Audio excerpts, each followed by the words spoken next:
I'm here with the delicious and delightful... Delicious? Yeah, I like that. You're welcome. And delightful Joe McElderry off the telly. I would just like to say I have just washed my hair, so if it's a mess, I do apologise. I haven't. I've just put a thick mascara on and cap. And a glittery top. Glittery top. Fabulous. So I had the joy last night of seeing Joe's new show, which is Club Tropicana. Yes. I can't tell you how good it was, and how funny it was, and how funny you are in it. Oh, thank you. I really appreciate that. Because I keep saying this and it sounds a bit boring now, but it's a new thing for me, comedy. You know, obviously we worked together at the Wolverhampton Grand when I did Panto there and stuff, and you saw, you know, I'm involved in the comedy, but I'm not driving the comedy. Do you know what I mean? So this role for me is like completely driving the show with comedy and timing and everything, and it's been a new learning curve but it's been brilliant. It's been brilliant to learn, and it really kind of teaches you. I like to think I've always been good at kind of reading my own audiences, because you have to be on tour and concerts and things like that. But this teaches you how to read an audience in a completely different way. You almost have to control the laughter and the timing and the applause and waiting, and it's completely different. I take my hat off to any comedian, because I am not a comedian. I'm just doing a comedy script, but it is a hard job. I have to say, even though you can't, I don't think you can teach comic timing. No, I don't think you either got it or you don't. Yeah. And Joe McElderry for telly has it. I was laughing all the way through, and there's one line involving a certain chair and a certain hair, a certain joke about Joe's hair. I fell off my seat with the delivery and the timing, and that was all. Well, the line wasn't yours. You didn't write the line, did you? No. Do you know what it is? Again, I'm not a comedian. Do you know what I mean? I was given a script, and I do agree you can't teach comedy timing, and I've always been blessed. Well, first of all, I'd like to say my grandma has perfect comedy timing. You've met my grandma, Hilda. I am Hilda's biggest fan. Hilda needs to have her own merchandise. She does, and so I've learned from her. I also think doing pantomime and being around iconic comedians, you know, Cannonball, Bobby Davro, Billy P.S., you know, Adam Booth as well, who's a young but incredible comedian. And I think being around those, you learn that kind of how to deliver the script. But I think doing my own shows as well, timing is something that is really important. So I've kind of tried to apply that to this.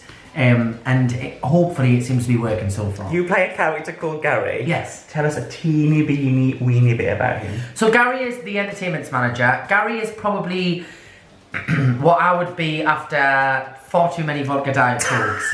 I've met him. He's very cheeky, he's very sassy, he's very over the top, flamboyant, physical, you know, very physical, and all of his movements are kind of over the top, and he exits with kind of a finesse, shall we say, on every entrance and exit. Actually not a finesse, it's not a finesse, it's just an outrageous movement. But yeah, so he's over the top, he's flamboyant, and he is in charge of the entertainment at the hotel. And it's not a great hotel, and he's not that great at the entertainment either, but he somehow manages to get away with it with his trusty sidekick Consuela, played by the fabulous Kate Roberts, who is fantastic. Jesus. And we have the idea that we're gonna dress Consuela up in lots of fancy dress costumes and famous people, so that people in the hotel think the hotel is busier than it is, and she comes out in outrageous costumes. But and we come up with ideas to kind of make where we think we're under inspection at the hotel, and we come up with loads of ideas and games and things to keep the guests distracted from the madness that is actually going on in the hotel. So at Club Tropicana, it's a tongue twister, that, isn't it? I've said that a few times when I've been. At Club Tropicana, the drinks are free. Yes. If you could describe yourself as a cocktail, what would it be? Maybe like an espresso martini, because I drink a lot of coffee and I've got a lot of energy. And yeah, but it's funny enough, I actually don't really enjoy an espresso martini, but I think that would be what would describe me. Yes. Lovely. So what has been your favourite onstage mishap in this production?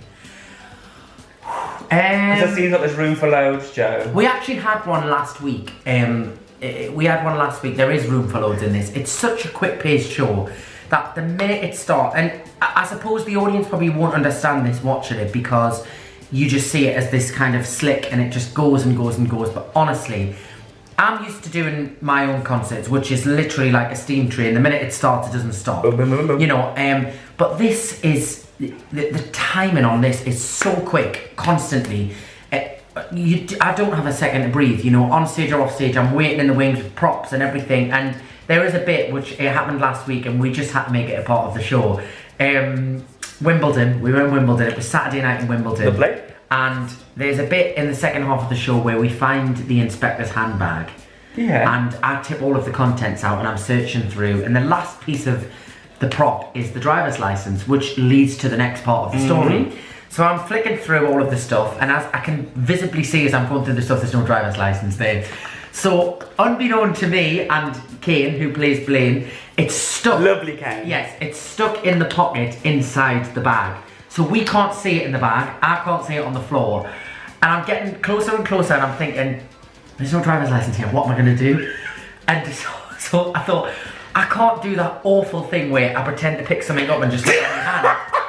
So if I'm gonna do that, I have to say there was supposed to be a driver's license there. So honestly, I don't know how I did it, and I don't know how I quickly came up with it, but I just went, we just looked up, ladies and gentlemen, there was supposed to be a driver's license there, but it's not. So,